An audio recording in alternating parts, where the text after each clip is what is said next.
Have you ever noticed that some Alberta communities seem to have a center, a main street, grain elevator, or a landmark that tells you you've arrived while others don't? Cardiff is one of those places.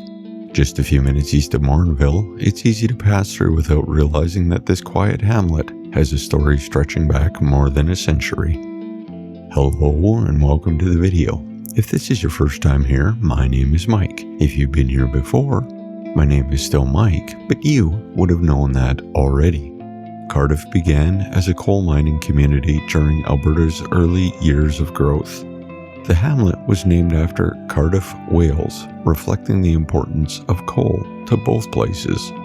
Mines in the area brought workers and their families here, creating a community tied closely to the industry beneath their feet. For a time, coal shaped daily life. It heated homes, powered industries, and helped drive Alberta's economy forward. Communities like Cardiff existed because people went where the work was. Historical records also point to periods of labor unrest in the local coal mines, a reminder that these growing communities face challenges alongside opportunity. Today, those origins aren't immediately obvious. Visitors won't find a traditional main street lined with historic storefronts. Much of modern Cardiff is residential. Streets are quiet, and life moves at an ordinary pace. If you didn't know the history, you might assume it had always been this way. And maybe that's the question Cardiff leaves with you. What happens to a place when the reason it was founded begins to fade? The answer, at least here, seems to be adaptation. Cardiff doesn't revolve around a downtown because its identity wasn't built around one. It grew because of nearby mines, and as the region changed, so did the community. The coal industry that brought people here eventually declined, but Cardiff remained. Families stayed, new residents arrived, and the hamlet found its place within the larger Sturgeon County community. There is something practical about that. Not every Alberta community followed the same path. Some grew around railway stations and busy commercial districts. Others were shaped by industries that rose and fell over time.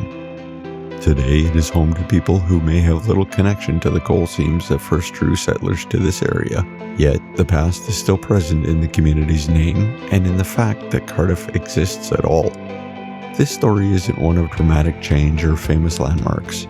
It's the quieter story of a place that adjusted to changing circumstances and continued on. Because sometimes the history of Alberta isn't found only in preserved main streets or museum displays. Sometimes it's found in communities like Cardiff, places that evolved with the province around them, carrying their past forward in less obvious ways. Cardiff may not announce its history to everyone who passes through, but it's there, woven into the story of how and why this hamlet came to be. So if you've enjoyed this little journey, give that like button a tap. It's free and oddly satisfying. If you haven't subscribed yet, just know I share a new small town story every week, weather permitting, of course. Feel free to pass this along to your aunt, your neighbor, or that one friend who still thinks Alberta ends at Calgary. They need this more than they know. If you'd like to chip in and help keep the drone batteries charged and the gas tank filled, there's a Ko-fi link in the description. And you can find Gradient Imaging on Facebook, Instagram, and TikTok because apparently I'm not busy enough. But until next week, drive safe, wave at strangers, and take the scenic route.